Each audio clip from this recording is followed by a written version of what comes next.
Welcome to Game of Attention, episode 1 of season 3, which is amazing. Can't believe that we're here. Today, we're talking about store layouts and their impact on consumer behavior. Joining me, we have Ryan and Ayesha. Thank you both for being here. I really appreciate your time. I'd love to hear more about you and what experience you have. Ayesha, if you'd like to start. Yep, sure, of course. Hi, I'm Ayesha Nathani. I work as a store designer with Matt Cosmetics Global Store Design and Visual Merchandising team, developing store design concepts, the guidelines to be implemented worldwide, providing supports to design flagship stores, reviewing design layouts for various other locations. I'm excited to share my bit on like store design and how it impacts consumer behavior. I would like to share my 2 cents on this. Hi, guys. Ryan McDaid, head of strategy at Mojo Supermarket. We are not an actual supermarket. We are a creative ad agency.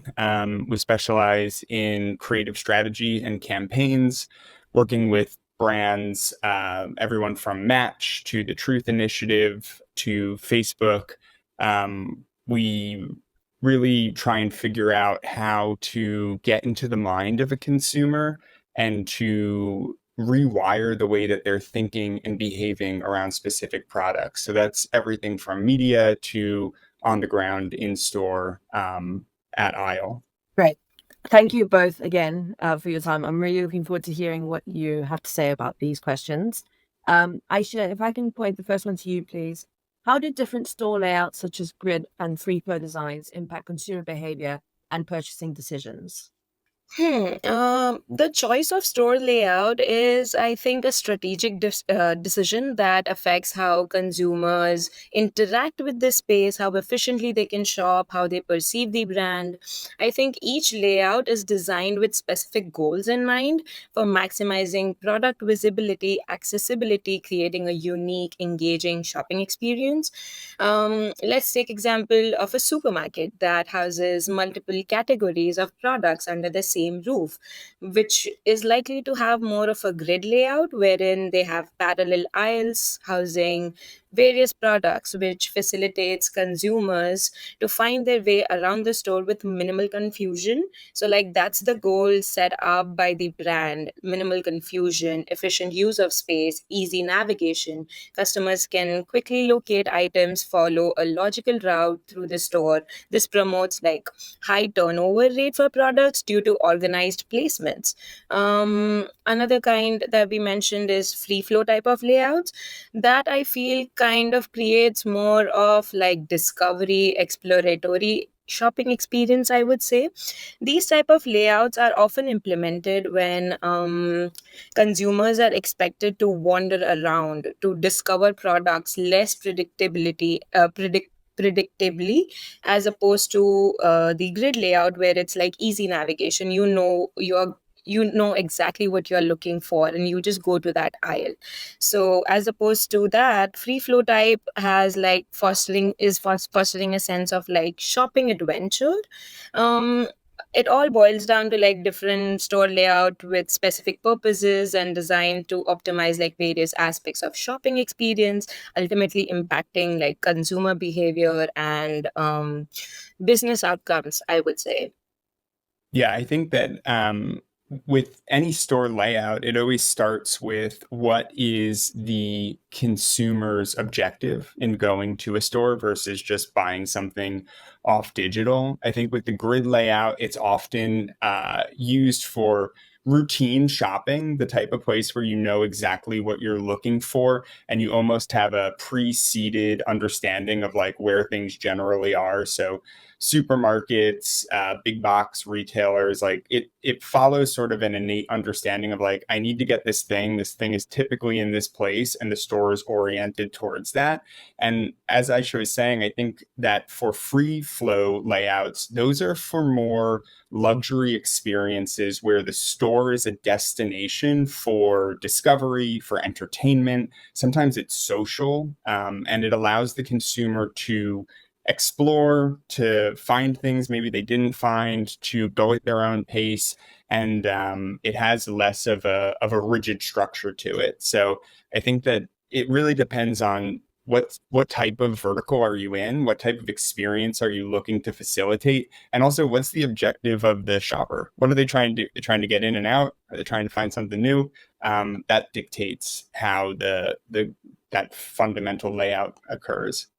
I have to say, like, it must be a grid layout, I assume, in supermarkets. It really annoys me when they move stuff. Like, when you know exactly where stuff is and you go in for your weekly shop and it's not where it's supposed to be. Not a fan. Not a fan of the moving around. I So, agree. That's why you see supermarket where like it's a routine shopping place. So like we have to know what we are looking for is exactly in the location mentioned or where we expect it to be. So yeah, I think it impacts a lot as a shopper as well.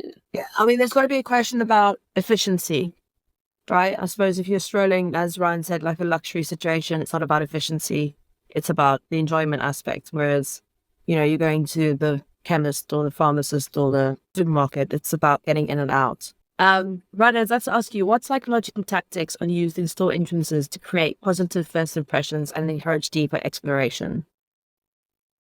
Sure. I think that every store, the entranceway sets the tone for the experience, and it's an opportunity to kind of precede what the consumer's journey or what they're trying to purchase is.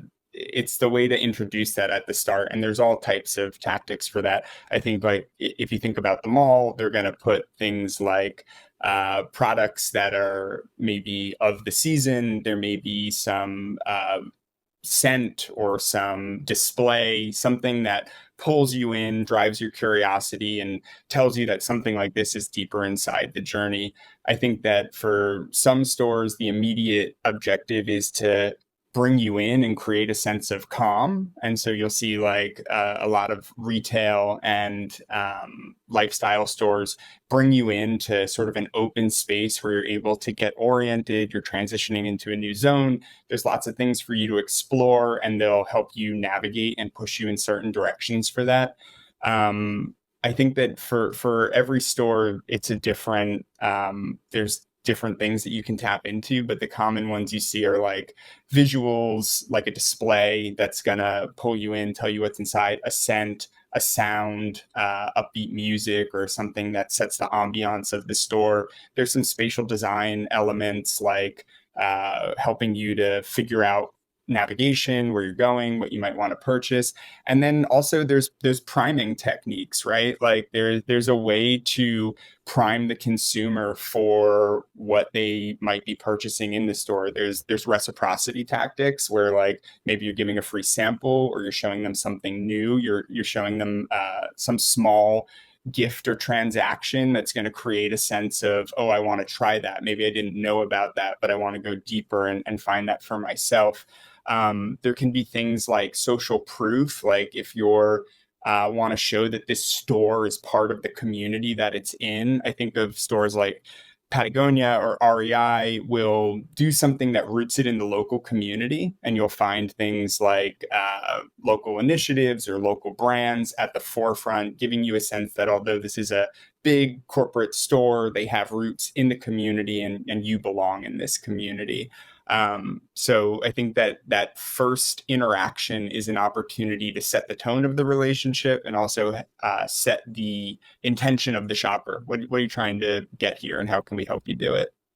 Yeah, I agree. Like storefronts, I think create like the first impressions on the consumer shopping experience. So I think like providing wide, eye catching entrances tend to encourage more consumers to explore the store further. Like having appealing signages with graphics helps you draw customers inside of the store. It also communicates, I think, the brand's identity. And like an attractive entrance could also have like tactics of like clear signage, strategic lighting, well display like well lit displays, well placed displays, interactive display, or a selfie point. Also, like we also often try to use words like new or like limited time offer or something like that, which could also like draw customers in by creating a sense of urgency. And in terms of store design, I think having like clear unobstructed open entrance without any physical barriers also like psychologically impacts the consumers and like reduces the feeling of, I think, confinement, and encourages like a smooth transition from like outside of the store to the inside, and making consumers, I think, feel more at ease, I would say. In the UK, I believe they've just opened a couple of stores in America, though. Gymshark, they seem to do a really good job over here of kind of drawing people in, and they do that with creating people that the consumers see themselves in. So establishing that kind of narrative and that storyline in their storefronts where people can go, okay, it's not just for the six-pack person, it's for every kind of body, and it kind of involves them in the story, which I found really interesting because it really draws a lot of people in. Are there any like top listers to you both that you walk past and you have to go in, or you feel like a pull that are really getting it right that you can share? Yeah, absolutely. I was just in Seoul and we were doing a tour of some physical spaces, and the brand that impressed me the most is Gentle Monster. And Gentle Monster actually has three brands that are a part of it. So Gentle Monster is the eyewear company, and then they have Tambourine, which is their scent, fragrance, lotion, and then they have New Dake, which is their cafe, and it's all experimental cafe food. And each of these stores exists different in different spaces, but in certain areas they're combined into one structure. And I think they do, or each brand does a remarkable job of creating an entertainment and immersion experience that makes consumers at least want to stop by to see it and to photograph it, which then begins this journey of, okay, maybe I'll purchase something. So with Gentle Monster, there's avant-garde art installations from artists all over the world. You can't help but stop and look at them. And the goal there is then to get you to put on a pair of sunglasses and to take a selfie in front of it. So furthering you into the idea that, okay, maybe I'll share this, maybe my friends will like it, and maybe I'll end up buying it. Tambourine has a very similar thing. There's a free flow of the store. There's avant-garde art in it. It's also a lot of local artists from Seoul, and their work is displayed there. But it gives this journey where consumers are able to be pulled in. They want to be in this environment. It feels like you're in a museum. And then they have all these different tables where you can try on product. And so you're able to feel like you're in a museum, try on product. The products feel avant-garde. Maybe you want to take one home with you. And the same thing with New Date. New Date is, if you look at the confectionery things that they're making, they are total spectacle. Like they're wild, like a black croissant, like jet black croissant. And you're like, wow, not only do I want to taste it because I want to know what it tastes like, I want to photograph it and I want to share it with someone. And I think for each of these stores, they're creating their own moments of capture and sharing, but then they're also driving you subconsciously through a purchase journey where you're like, this makes me feel special or unique, or like I've discovered something others haven't, and I want to take a piece of that back with me. So if it's a pair of sunglasses, or if it's a fragrance, or if it's just simply a photograph of a piece of food that you ate, like all of these are cultural currency that you're able to take back with you. And I think that brand is doing an exceptional job of pulling people in and creating an experience for them. Agreed. Like creating experiences wherein you can relate, like the brand can relate to the consumer, that impacts the consumer more, I feel. Like taking example of like Buck Mason stores, where they place since they want to promote like masculinity, they would place like cars inside of it, having a little bar, a little lounge area. So I feel it speaks to its consumers more, and that facilitates like grabbing one or two products while you are there just to have fun. Maybe your intention was not even to shop, but since it relates to you so much, you end up buying things, and that's like a strategy that the brand implements and it works. I think It's fascinating as well to see like how these stores are evolving. I'm millennial age, and when I was younger, growing up, there was nothing quite as dramatic as there is now in terms of storefronts. Um, and there's so much more creativity and fun now. And I think it's a great twist because it makes shopping more exciting. It's got to be because to get people to actually show up IRL when they could just buy things from their couch or from anywhere in the world, there needs to be all these other triggers that go with it: entertainment, immersion, shareability, the social currency that I get from it, the intimacy, making it feel like I'm getting a bespoke experience when I step into the store. All of these things are adding up um, to what makes someone actually go out, especially for a luxury experience. I think for the utilitarian ones, like going to a supermarket, you're always going to have to go out and get food. So do your grid layout, make it as easy as possible, add a little bit more to that. But for anything that's in the lifestyle space, there needs to be a clear reasons for you to get out of your house or to break your routine and to go visit someplace physical, brick and mortar. Do you find, either of you, do you find that there's a difference in expectation on a generational level? For the older generations, are they as engaged with this new kind of immersive experience, or are they more set back from it, in your opinion? I think that generation these days like the dependency on technological innovations as opposed to like people of older generations. I would say they often hesitate. I mean, I've seen like two categories of people who are fascinated by it, and some people who are like who get overwhelmed by the overusage of technological aspects. So I think finding like a fine balance between not to overwhelm consumers as well as helping them out. For example, Uniqlo stores have these introduced they were the first ones to introduce like you just throw off things the self checkout counters, you just throw off things in the basket and it would just without even scanning tell you the price of it, and like it just bills it. So like that's something which is easy. I still remember till date when the first time I came across such a technology. So things like this would make life simpler, easier, and not overwhelm people. So I think we need to be mindful of all the age groups when we inculcate these technological advancements in our shopping experience, especially when it comes to like in-person shopping experiences. What future trends in retail spaces can we expect to see, especially concerning sustainability and ethical practices? I know this has been a massive, massive thing. Obviously, you've got all the ethical thing around the data collection, and sustainability is obviously as hot as it's ever been. Yeah, I think these days both consumers as well as businesses have become more aware of like environmental and social impacts, I would say. Like these days we are shifting focus more to locally sourced, upcycled, recycled materials using reclaimed wood, recycled metals, glass, etc.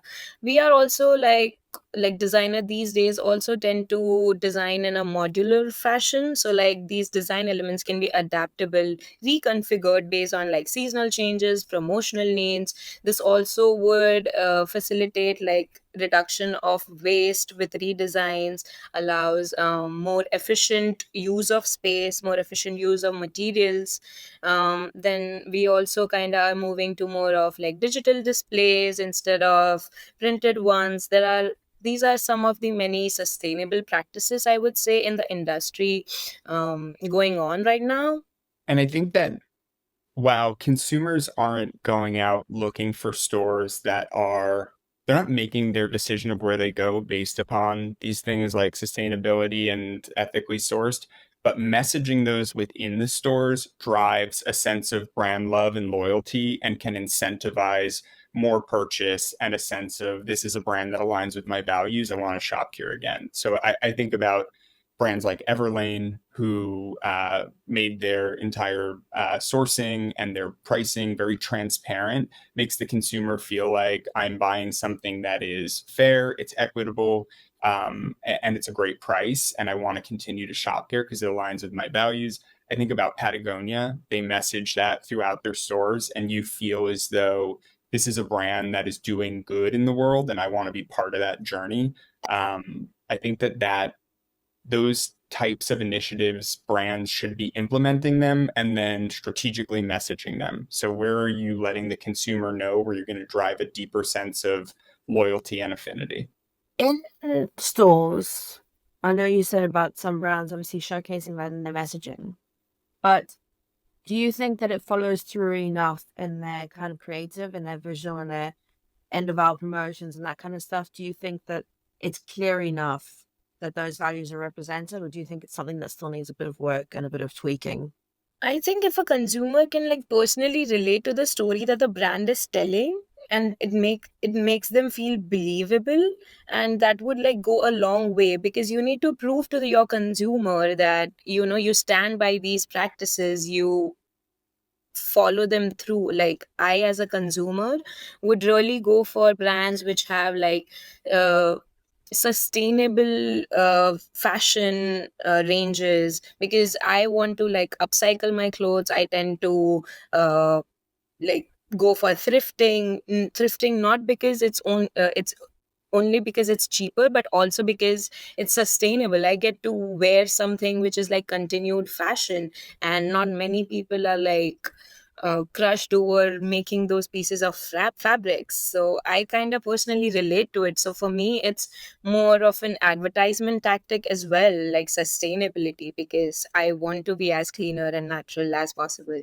When brands dedicate square footage or footprint to showing their mission in action, it really goes a longer way than just messaging. So if a brand is able to actually not just talk about it, but be about it, you're going to go a lot farther. I think about Patagonia doing repairs in their basement of the Soho store. So if you go in and you have a damaged product, doesn't even have to be one of theirs. They will do mending. They'll redo zippers. They will refurbish the things that you have. And if it's their product, they will take it back from you and they will refurbish it and resell it and put it on their secondhand market. I think like the same at the lowest level, someplace like a Best Buy saying we collect your batteries and we'll help you recycle this thing that's really small. Like, is that amazing? It's not amazing, but at least it's better than nothing. And I think it can go all the way up to brands doing refurbishing, upcycling, or whatever their sustainability initiative is. Like showing that in a footprint of a store is showing your dedication and that you're putting it into action and not just messaging. Yeah, like even H&M would, as we know it, as a fast fashion brand, but then even that would consider like offering discounts on, like, if you take your old clothes and dump it in their bin, you are eligible for like a 10% discount. So like this also promotes kind of shopping experience for like promoting the brand while promoting sustainability. So that's kind of mission, I would say, that brands have these days. I mean, I suppose it's all about at the end of the day, every business needs to make money. Yeah. But it's how they prioritize the consumer in that process. Ryan, can I ask you, what role do you think technology plays in creating effective experiential retail environments, and where should the line be drawn? Absolutely. I think Aisha tapped into this earlier, talking about the H&M example where the payment was seamless and being able to check out by just dropping all your clothes into a bin. It calculates it and it makes that process more frictionless and easy. I think is a best in class example of technology helping the shopping journey. I think anywhere where you're being asked to interrupt your in real life experience by pulling out your phone and engaging with it is a worst in class example. We don't need more barriers to purchase. We need technology to make it easier and more seamless. So I think even even like wayfinding within the store, having me go to a kiosk and having to punch in things to find the answer is not the most efficient way to do that. That's not designing with the consumer journey in mind. I think anywhere where you can use tech to help give people the answer or help them get through the journey quicker is the best way to use it. And anywhere where it's adding additional steps is adding tech for tech's sake. Yeah, I think as long as technology enhances the experiential moments for consumers, that will be like more interactive, personalized, efficient experiences that would be helpful. Uh, as soon as technology creates barriers, that's when we want to stop.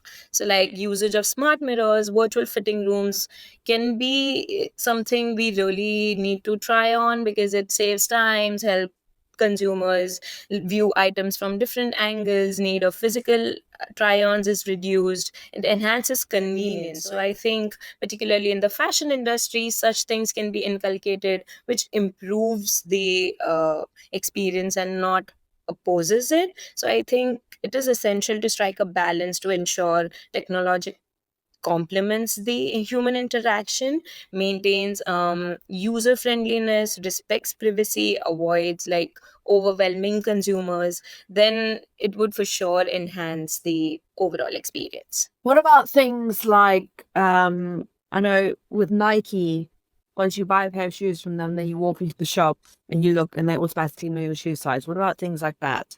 Do we think that that is invasive or is it something that's enhancing the experience? Where do you land? I think that if you've opted into a ecosystem of a brand with Nike ID, or you've set up a profile with this brand, or you're an Amazon Prime user, then it's a surprise and delight. So when I check out at a Whole Foods and I use my credit card that's linked to my Prime account and I get a discount because I am a Prime user, that's surprise and delight. It doesn't feel invasive. It feels pretty good. I'm getting the most out of being a loyal customer. I think the same thing with Nike. If I walk into the store and they're able to tailor the experience because I'm a Nike ID member, that's great.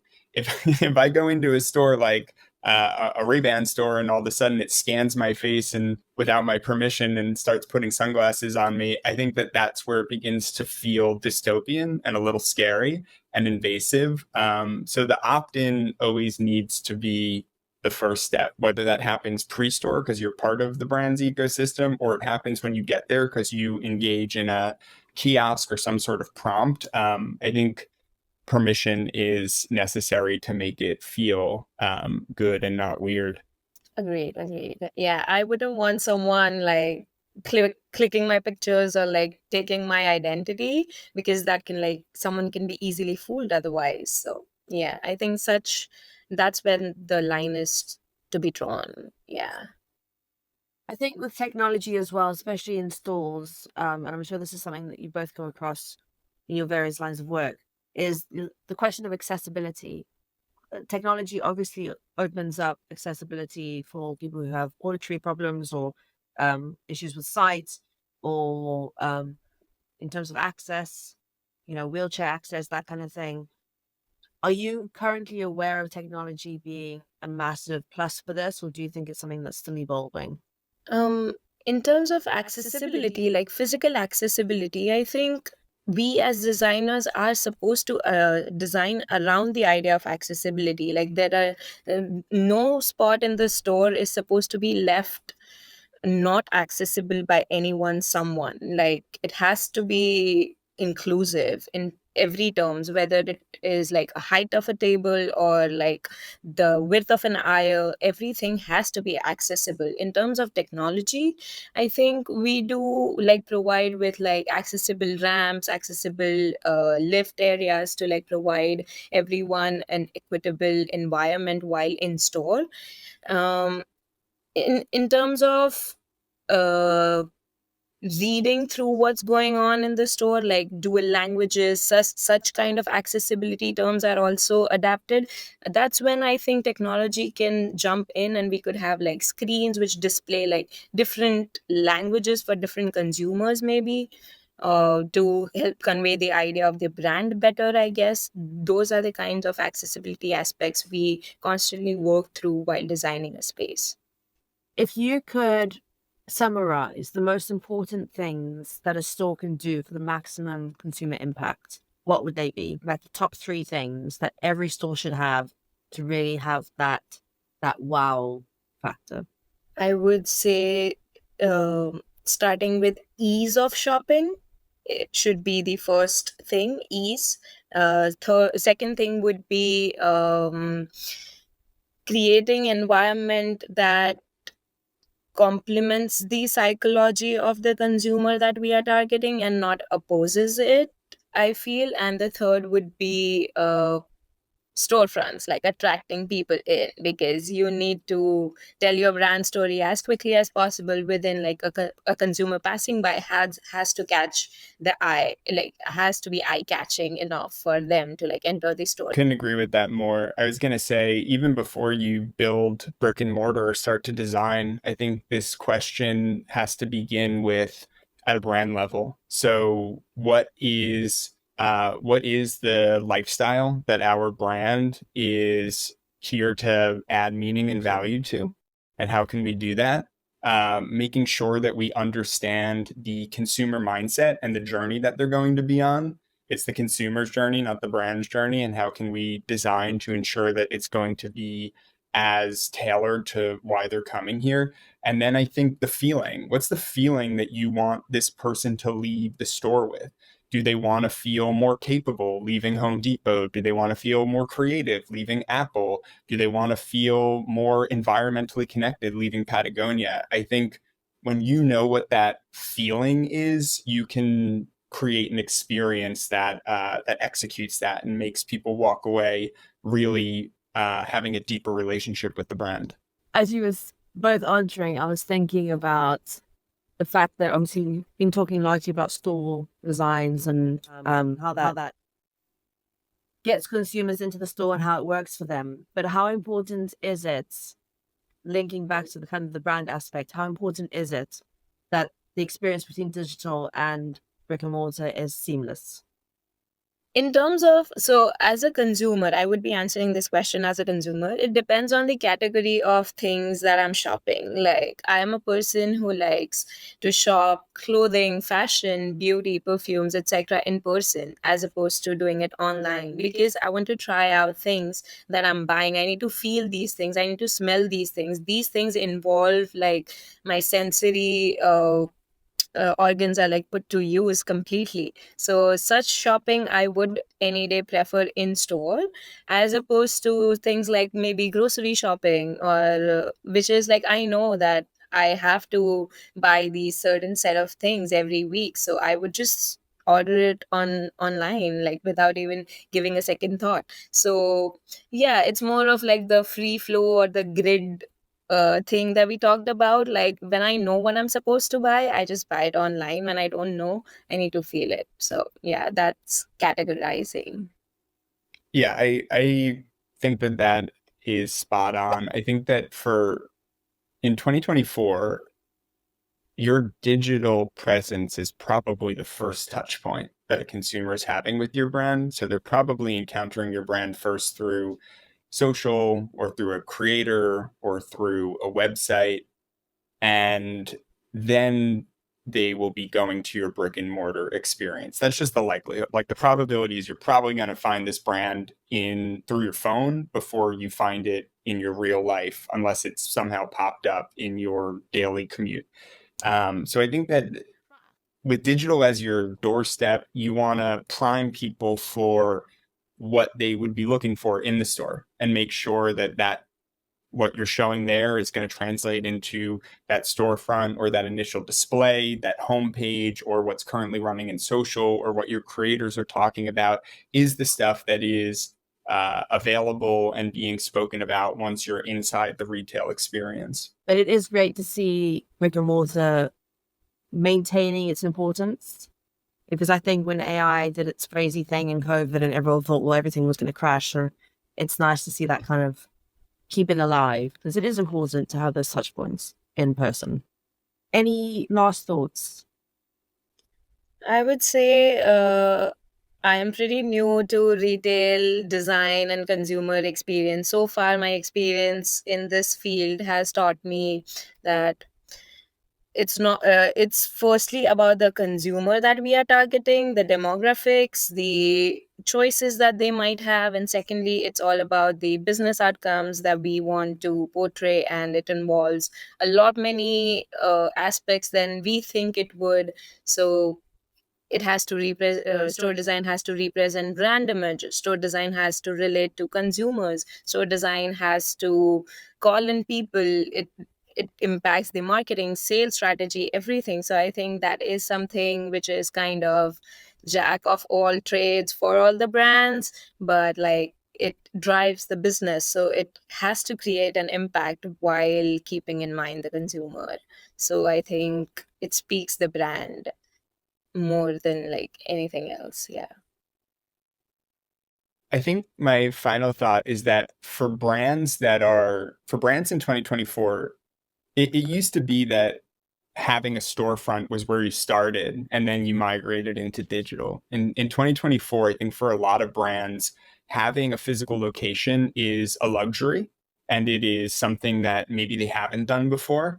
And the way to flip that mindset is that your physical location needs to be thought of as the embodiment of your brand, where you're bringing it into the five senses, where you're allowing consumers to walk through it. So I think a lot more attention needs to be paid there at the brand strategy level of figuring out uh, what do we stand for? How do we make things meaningful and useful? What's the feeling we want people to walk away from? And how can we design with that intentionality? And I think keeping that in mind and pulling that down from the brand strategy level is going to make your brick and mortar a destination and not just a pop-up or something that's fleeting for your brand.